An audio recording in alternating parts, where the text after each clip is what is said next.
best case you ever cold, heard. unrelenting rain. I'm gonna be in She there. soon makes a decision she'll Oh, forever you moving regret. people in your chat. One girl would soon become countless more as they On fell a victim serious to one note. of the most prolific serial killers in the history of the United States. All right, let's see. The Green River Killer.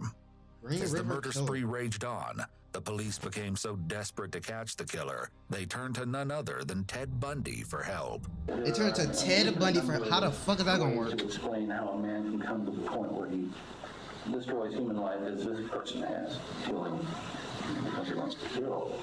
The young woman waiting in the rain eventually made the decision to abandon her bus stop and attempt to flag down a ride home.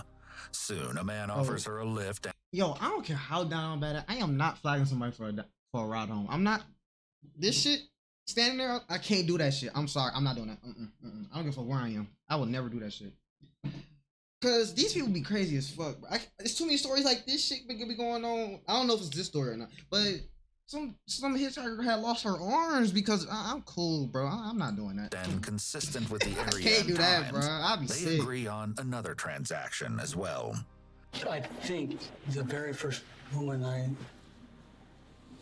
dated on a Pacific Highway, I picked her up there and I choked her, but I didn't kill her. I think that was the very Choked her, first but one I didn't choked and kill didn't her. kill her. Somehow, she survives the attack and narrowly escapes with her life. But so many who come after her won't be quite as lucky. It's the summer of 1982, and the Pacific Avenue South Strip, located near the Seattle-Tacoma International Airport, is alive with teenage girls and young women seeking paying dates. Come on, Cam. I was paying for sex. We agreed on sex. Sometimes I'd kill them, sometimes I wouldn't. I had a lot of rage at that time, and that's why I killed these women. It's quite monumental because their missing juvenile problem is that nobody gives, especially nobody gives. These niggas want to ask Ted Bundy for help. The street workers, all but forgotten, remain trapped in a vicious cycle, and the lifestyle is an exceptionally dangerous one. As you correctly pointed out, we're dealing with a class of victims who are hard to trace and are hard to investigate, who disappear without being reported, whose movements are hard to trace, whose friends are difficult to run down. Then the work suddenly becomes even more perilous. First, one body is located, then another. Within just a month, the body count has reached 5. These girls and women of the night are disappearing at a frequency that is increasingly alarming. How did you kill her? Choked her. With what? My arm. I would be on top of her, usually face to face. If I couldn't have a climax, I would have her turn around and I would get her from the back end. Sometimes I'd kill them, and sometimes I wouldn't. I had a lot of rage at that time, and that's why I killed these women. I didn't plan on killing them. A couple of years pass, and the number of missing and murdered women climbs to well over 40. And there's, like I said, there's upwards of up to 63 people I killed, so they kind of run together sometimes. And I didn't make a list in my mind which ones I killed with a rope, which I killed with my arms.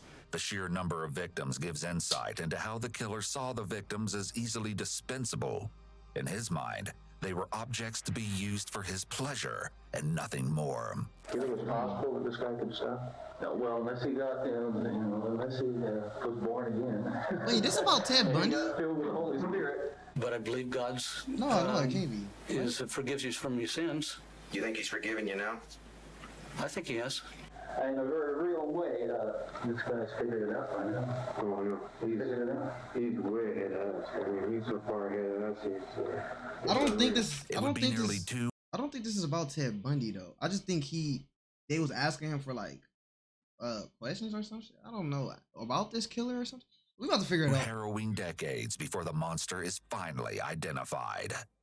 The first victim was recovered on July 15th of 1982. A gruesome discovery. 2 teenage boys had spotted her body floating in Washington State's Green River. Wendy Cofield was just 16 years old when she was killed. She disappeared a week earlier. It was later found that she'd been strangled with an item of her own clothing. The first one I killed? Yes. I don't Green actually remember River where I killed them because I Killer. wasn't planning on killing any of them. It's possible that the killer didn't decide in advance that he was going to kill. It's possible he acted in the moment. It should be noted that impulsivity is a sign of antisocial personality disorder. However, committing murder is likely something that he fantasized about. So the idea was likely something he'd been considering before actually committing the crime. At this point, Wendy's death appeared to be an isolated event. Everyone hoped that was the case, but it would soon prove to be the beginning of a murderous rampage like no other. Then another body. Deborah Bonner, age 23, was located just a few weeks later. Within a month, the body count quickly climbed to 5, with the discovery of a Marcia Chapman, age 31, Cynthia Hines, age 17, and Opal Mills, just 16 years old, all found at the same Green River dump site. Maybe I better tell you something about the dump sites. The most prevalent that we had right off the bat was the 5 right in the river. And he dumped them in there for a reason. He dumped them in there. He dumped Coalfield and company in there because he didn't think they'd be found. How do Ted Bundy know who this nigga is? The beautiful area that had once provided a heavenly ambiance had quickly transformed into hell on earth. Why don't you tell us what you can remember about Number 4, I think, was Hines. Okay. She was the one that was in the river. I don't actually remember where I killed her. So after I first I had with her and killed her. Said he was returning to the dump He site. does. He's returning to the dump sites, not just to bring bodies back, but probably in the interim. He's returning, if not to, if only to drive by. He's returning to check those dump sites out after he dumped the body there. I can almost guarantee it. How about after we found it? I don't know. We wouldn't touch it with a 10-mile pole. He was partially correct in his speculation. The killer was revisiting the scenes. As for the Green River killer's What about you, pizza victim, while I watch this shit? he would later return to her body after work. Damn, fucking laptop. Down the same way to don't work. where the body was. And Storage. I drove down further, parked on the side of the road, looked both ways, nobody was watching, and I ran down the hill towards where the trail was, pulled off any clothes that she might have had, had sex with her, Wow. right there in the spot. You Put look my, sick, motherfucker, bro. pants You are back on. sick. Drug her down into the river, got in the river, pushed her down and put 1 or 2 rocks on top of her. Gary, what's the longest time that it's been after you killed one of these girls that you came back and 2 or 3 days until there was a smell or maggots. The killer may have What? So you just kept going back to the body until there was a smell and maggot? Oh, what is wrong with some of these fucking people? Bro, what? experienced gratification by reliving the sick. recent murder Like, during that's his some dick, deplorable bro. act, known as necrophilia. Your arms were floating? Her arms were not flooring, but they were probably moving. Was she waving at you? I might just be getting that from the discovery. No, I don't. She wasn't waving at me. No, just waving with any kind of current coming by. So then you put Hines in the river? Put Hines in the river. Cynthia was the final victim discarded in the Green River, but she wasn't the last of his victims, not even close. Wow. The following month, the body count reached 6 with the finding of Giselle Lovern on September 25th, 1982. At just 17 years of age, Giselle could have had a bright future ahead of her. She was exceptionally intelligent and was on her way out of working the streets. She'd planned to call it quits after one more week. She just needed enough money to fund her trip home to California. He found these first five really quickly. You can see he changes. Six He's victims. obviously not going to use that Green River anymore, at least not for a while. And he's looking for something that's more Six effective, so he goes back to dry land with number 6. And Lovern is found in September, but still he sticks to these sites. It seems the killer found a better way to conceal the discarded bodies following his atrocities at the Green River. Between September of 82 and May of 83, he didn't find anybody. So in his mind, he was effective. Let's say he's continuing to kill. Okay. still in the Seattle How do area. Ted Bundy know who this Yeah. is? Like, how do he know? He found these locations out here. What would his next step be? That was the million-dollar question, and unfortunately, there was just no way to accurately predict the answer. With the passing months came more strangled bodies. By the end of 1982, somewhere around 15 murders had occurred, though only a fraction of the remains of the victims had been located at the time. One of the youngest victims, estimated to be his 15th kill, was Colleen Brockman. She was only 15 years old when she disappeared on Christmas Eve of 1982. And like the others, her story is heart-wrenching. It said she told a friend that her home life in North Seattle, where she lived with her father and brother, was miserable. However, she didn't elaborate further. Colleen had run away a few times previously, but she always returned home. This time would be much different. I'm quite sure there was one in Seattle on Christmas, and it was cold, but she needed the money. Colleen climbed into a truck, having no idea she had just minutes to live. I walked her in to a creek there in Dovina. I walked her in some 20 feet, put her on the bank side towards the road. I don't think I went back ahead. I think I had all of her clothes, but I remember I walked her upstream. Walked her or drugged her? Drug her up. Feet first, I think it was feet first or hands first. I don't know, but it was upstream, uphill, next to the stream. There's no face with this dude. road. If her hands were over her head, I put her that way. If her feet were there, her hands behind her, and left her there. Describe her. Race, height, weight, age. She's, I'd say, 14 to 16, maybe at the most 18. Light color hair, the puffiness of her cheeks, the Baby fat. baby fat. For this photograph, looks like this girl has something on her teeth. Does that look familiar? To the braces, huh? Colleen's remains weren't located until 18 months after her disappearance. Sadly, it was the braces on her teeth that helped identify the teenage girl. As the months rolled by and the bodies continued to accumulate, the girls and women working the streets lived in fear, always looking over their shoulders.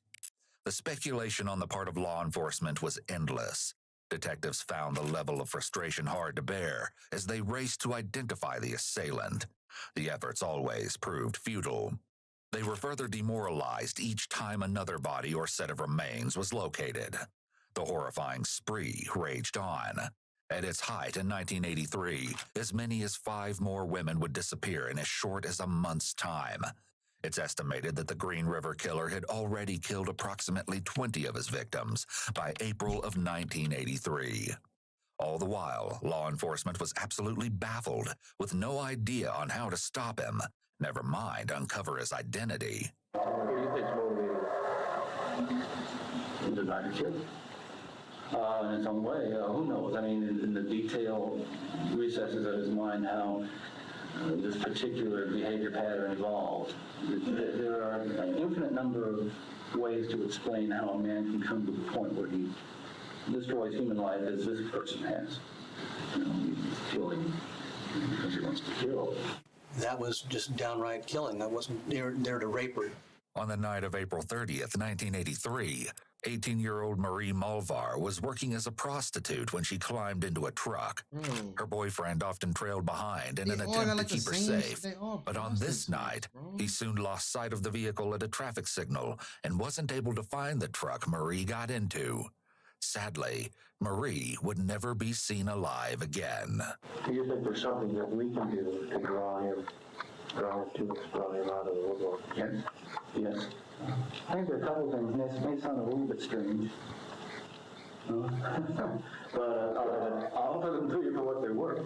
There are a couple things that I would say, just from what I know here, you find a fresh body. I put that site under surveillance. I wouldn't move in. Now, that sounds a little bit odd to you. I would move in, secure the area, and try to keep everything off, the radios, right?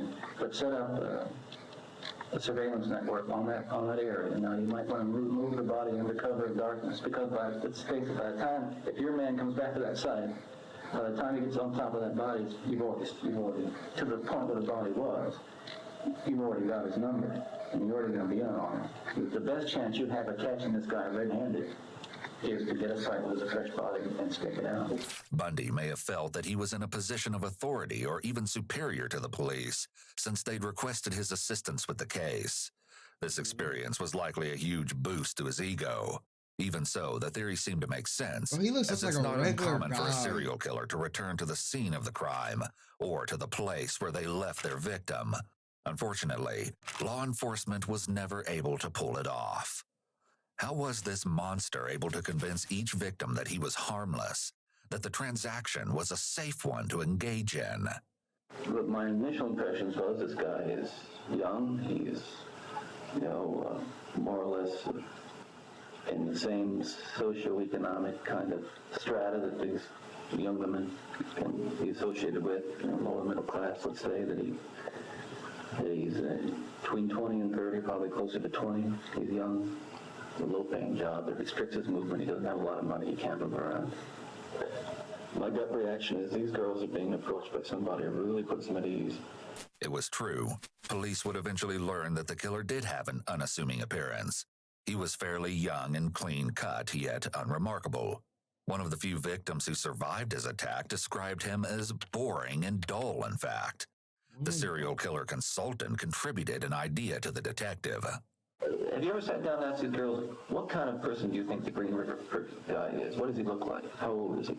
And I'll bet you the guy would turn out to be old, maybe wearing a business suit, or maybe, maybe unshaven. But I bet you the last person they would expect to be the killer would be one of their own peers. Bundy was most likely spot on, relating to the street worker's assumption of the killer's appearance. Maybe it was the age-old case of a wolf in sheep's clothing. It was no surprise that Bundy was also quite intrigued by the killer's morbid work. In terms of when your victims disappeared, when they were found, where they were found, it's kind of fascinating watching some of this unfold. This guy is learning. He's trying to find the best way to dispose of these bodies he can think of. Bundy may have even been envious of the mysterious Green River killer because he hadn't been caught yet. Maybe it's possible. How they crazy how serial killers think, bro. Holy, the way these niggas think, man. Like, what, bro? Like, y'all niggas don't think like that. They think alike, bro. They literally think alike. What the fuck? Ted Bundy is low-key breaking everything this nigga did down and shit. Like, bro, what the fuck? Possible, though, that Bundy and those close to the case overestimated the Green River killer's abilities. Areas of vast wilderness were at his disposal, after all. Nearly in his own backyard, he took advantage of his surroundings, and it worked in his favor. And as the investigation continued, the killer tailored his methods as he saw fit. That's when I started burying him, and when I started taking him out where I wouldn't go back. You had an urge to go back and have sex with the bodies. As I went back, I did have an urge, but I didn't do it. The killer's attention to detail, however, was questionable. When he approached a teenage girl or woman, appearance wasn't much of a deciding factor. She could have had a mustache, I probably wouldn't have known. I can't remember the faces because after I killed him, I couldn't look at them anymore. He may have avoided looking at the faces of the victims in an attempt to dehumanize them. If he didn't see them as real people, maybe the killings were easier to commit. It seems they were all crimes of opportunity. Each victim had simply been at the wrong place at the wrong time. The killer also had a conveniently selective memory. He was able to recall minute, insignificant details while failing to remember those of importance. I'm guessing you remember the junk better than you do the... Yes. It's clear that the killer viewed his victims as unimportant and insignificant. He didn't see them as people. The only thing he cared about was fulfilling his own desires. Through the course of interviews conducted over the killer's eventual arrest, detectives were finally able to get answers to some of the burning questions that had gone unanswered for so many years as they tried to make sense of how he remained at large for so long. When the crime scene tape was up, did you ever drive by or see the area where they recovered her?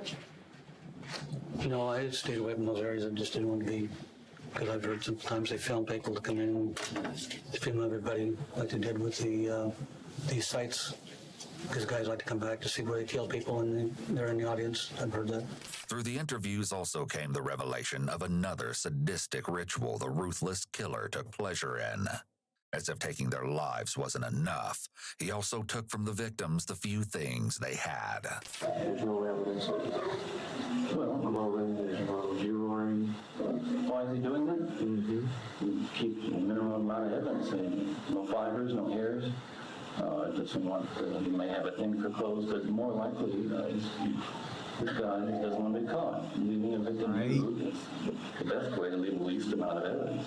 True, but that wasn't the only motivating factor behind leaving the victims bare. The Green River Killer was the epitome of cold and calculating, as you'll see. Did you take anything from this particular victim, take her clothing or anything? Every one of them almost I took the clothing, because I'm not to wear it or anything like that. It's just because maybe the hatred of the women that I like to have with no clothes on. Nigga. He loathed the women so much that he believed they didn't even deserve their clothes. Maybe this was his effort to inflict even more punishment upon them after their deaths. Fine, for whatever reason, however he got to this point of killing prostitutes, it may have been a deliberate determination on his part that these were easy prey. It may be that he had something specifically against teenage prostitutes. What would you then do with the clothing? Usually I would either throw it away, or if I was throw it out the car when I was driving, or the truck. And then there was also the jewelry. Jewelry I put in 3 or 4 different places. Why did you take the jewelry from the victims in the first place? What prompted you to take the necklace off or the ring off? All this time I've never really thought of why I did it. Maybe it was Never to hurt the victims or something, the woman I killed. Basically, they die, They die, I take the and jewelry then strip them right away of their jewelry. yeah, And what was the point of that? just to take it off and put it in my pocket. There's no, I did with almost every one of the bodies. Like removing earrings off a dead person. Isn't that kind of weird? It's probably kind of weird that you do, but in my state Shit, of not mind, to it him. Definitely not to was him. their possessions, and now it's mine, and that's it. If you had a ring that was really hard to get off. I never had a ring that was real hard to get off. And what would he do with the jewelry he stole from the victims? Just get rid of it, throw it into the bathroom, or leave it at the airport, or it's not. That doesn't make any sense to me. You think the police are going to think it's just a bad robbery? Taking jewelry? It'd be a combination. It'd be maybe it's my trademark. At times, he'd bring the jewelry to work and secretly toss the pieces into the women's restroom, knowing they'd be found. It likely thrilled him that there was a secret that only he was in on. He may have felt superior because he knew the truth, but no one else did.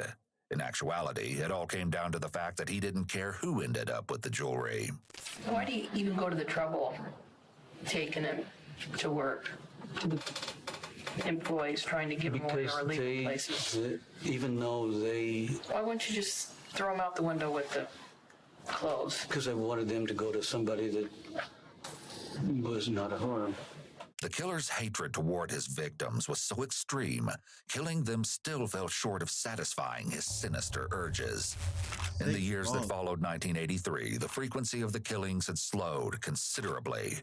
Nearly 2 decades after the rampage began in 2001, everything caught up with the Green River Killer. The identity of the ruthless killer, one who had evaded police capture for so long, was shocking.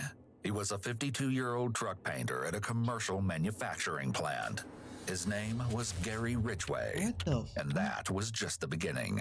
Over the years, the authorities had this ruthless killer in their sights, almost stopping his murderous rampage, and yet each time he slipped through their fingers to deadly consequences. A brief glimpse into how his deranged world began may help to shed light on the trajectory that landed him in this very seat. There were blatant warning signs well before the violence escalated to murder. In retrospect, 2 distinct sets of circumstances seem to have contributed to Gary's evolution to evil. For one, it's believed that his domineering mother behaved inappropriately toward him during his early adolescence. Gary admittedly harbored Always start inappropriate with the feelings parents, toward bro. her, Always. and his father harbored a distinct hatred toward prostitutes. He openly voiced his resentment of street workers around his family members. Gary bought into this same sentiment and took that animosity to a whole new level. By his teenage years, Gary had developed an innate desire to torture and kill. The first known fatality at Gary's hands was a family cat. This early warning sign. Bro, it's always parents, an animal first.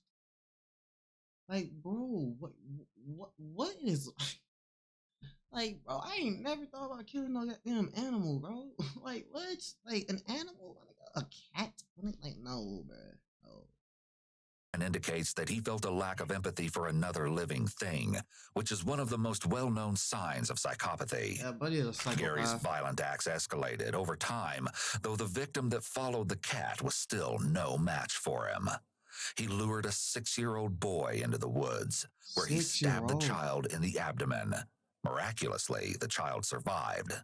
During this time, Gary wasn't performing well in school, and his IQ was estimated to sit somewhere in the low 80s. Bro, shit like this Not pisses me far off, into bro. adulthood, I feel Gary like, had bro, immersed what is himself in wrong the with world you? of adult entertainment workers. Even the contraction of gonorrhea didn't faze him. Interestingly, promiscuity is often a sign of psychopathy. Psychopaths tend to get bored easily, so they may frequently seek out new partners. Through all of his killing years, Gary was able to balance a job, 3 consecutive marriages, and 1 child. The life he led didn't seem consistent with one that a serial killer would lead, and maybe this contributed to his ability to go undetected. He was able to blend in, and though psychopaths do not experience feelings the same way that other people do, they are able to mimic emotions.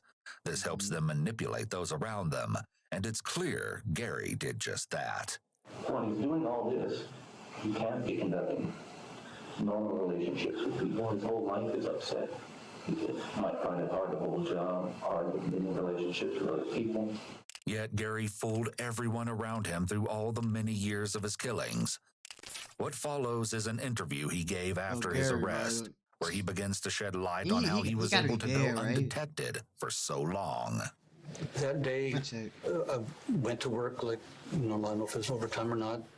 About 9 o'clock, I was called into the office. I was brought into the office by the plant manager. Don't let his soft-spoken demeanor fool you. This coward agreed to provide information in order to avoid the very fate that his victims never had a say in. A death sentence. Well, Gary, what we decided to do based on content of the proffer and the agreement was what we'd like to start with is the bodies that are still out there. Every day that goes by, there's a chance that a house can be built on one. 10 to 14 bodies out there that we are unaware of, we have not found. So, possibly the most frustrating element of this case is the fact that Gary didn't go completely unnoticed over all those killing years. Encounters with law enforcement became commonplace. In actuality, it wasn't long before he'd landed himself at the top of the potential suspects list. Unfortunately, the evidence to build a case against him had not yet been uncovered, and he continually managed to evade charges. Consequently, more lives were lost. One of Gary's earliest run-ins with law enforcement came about after that catastrophic night that Marie Malvar climbed into his infamous truck, never to be seen again. Though her boyfriend lost track of the vehicle, he was able to locate a truck that closely resembled the one Marie had entered. What were you driving at the time? A 1975 Dodge pickup with maroon and primer. It will come as no surprise that the truck found by Marie's boyfriend happened to be parked in Gary's driveway. Melbar, it was pretty close to the house. It was only 5 miles away or so. When did the Des Moines detective come to your house? They came in relation to Marie Malvar. I guess I was on strike then, and they came the next day or something. The next day? Yeah. And they walked right to the house and didn't look, looked around and didn't see anything. By the time the detective arrived, Marie was long gone. Her remains would not be located until 20 years after her disappearance. Oh my God. Another documented encounter with law enforcement came in 1984. By this time, Gary had made it high on the list of potential suspects. They were privy to his frequent transactions with prostitutes. There was suspicion that he could be the very monster they were looking for, disguised in a mask of mediocrity. Yeah. However, it came down to the fact that there just wasn't direct evidence to tie him to any of the murders. At least, not yet. He agreed to a polygraph, and the test was administered on May 7th. Upwards of 40 victims had fallen prey to Gary by this time. Approximately half of the deceased had been recovered. And somehow, he passed. No deception was detected. How could this be? Given that polygraphs are notoriously unreliable, however, At all. perhaps Gary had simply figured out how to beat the system. But maybe the polygraph was too general. I don't know. Bro, polygraph tests don't mean shit, bro. I'm sorry, they just don't. There's obviously something wrong with his mind. What'd you think? What were you doing? What's going through your mind? Excuse me, I don't know. I didn't. I just was going to take it and I thought for sure pass it. You thought for sure you'd pass it? Yeah. And I didn't. I don't think what the questions weren't maybe precise enough to. I don't remember what questions were. He believed he'd passed for good reason. He'd already managed to get away with so many murders. He may have believed he was too smart to get caught. During the course of one of his many meetings, Gary provided officials with a saliva sample in 1987. Of course, at the time, forensic testing was not yet advanced enough to match saliva with other biological materials from the same individual. The sample was stored, along with those obtained from victims, until they could be tested without fear of losing the small amounts of evidence they'd managed to preserve over many years. Though few and far between, there were also stories of survival. A few women survived their brushes with death at the hands of the Green River Killer. Tell me a little bit about the one that got away. She was a black lady, a little heavy set, 5'10", bigger than what I could handle. We walked back to the truck and I apologized to her, and she took her to where I needed to drop her off and dropped her off. She got her money, and she probably used it and beating her up or something, but she didn't turn me in, I don't think so. Sadly, Gary was likely right, considering the dangers in her line of work. Another woman, on the other hand, did go to the police, but not right away. It was over 2 years before she summoned up the courage to contact law enforcement. Rebecca Garday went to the police in December of 1984. She told of the attack that occurred in November of 1982. Gary recalled the assault having been prior to the murder of his first victim that previous July. As he explained previously, the details began to run together. If she'd been attacked in November, then more than 10 victims had already been murdered. As a result of Rebecca having provided information to police, Gary was interviewed a couple months later, in February of 1985. He placed all the blame on Rebecca for the failed encounter. She bit me and I choked her. And I let her go. Say she bit you. What did you do then? I pulled it out of her mouth and choked her. How did you choke her? In the back. In the back? Yeah. You got your hands? You put her in a headlock or? My arm. Your arm. Why did you decide to choke her? Because she bit me. Why? You say you choked her for about 15 seconds.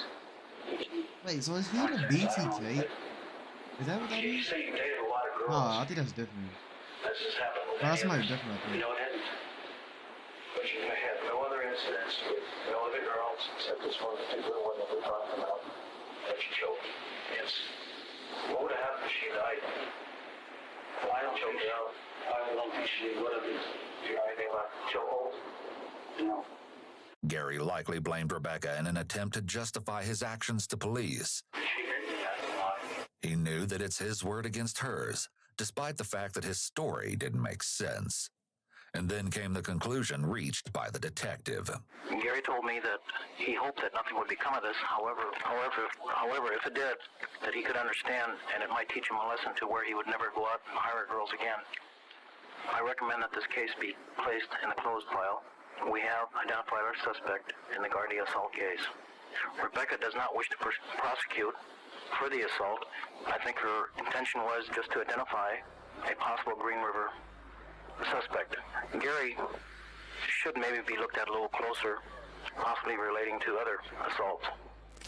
And just like that, Gary had managed to evade law enforcement once again. Oh my God. But eventually, Gary Ridgway was finally caught. The ruthless killer spree was finally brought to an end, thanks to a forensic technique known as short tandem repeat and the saliva sample obtained in 1987. A genetic profile of the strangler was produced, and he was quickly linked to 4 victims, and that number would grow considerably with time. In December of 2003, Gary was sentenced to 48 life sentences without the possibility of parole.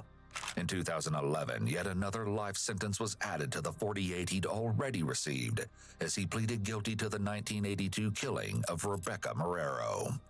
The actual count of vulnerable teenage girls and women who fell prey to Gary's diabolical undertaking has been projected at somewhere around 80 to 90 victims. Gary is amongst the most prolific American serial killers on record. To this day, there are still sets of unidentified remains and families whose questions have yet to be answered. It's likely that more murders will be linked to Gary as he sits in his jail cell. Due to YouTube's monetization policies, we had to make a lot of cuts and heavily censor the content of this video. With an entire team behind the creation of each video and the cost of obtaining exclusive footage, we cannot afford to produce demonetized content.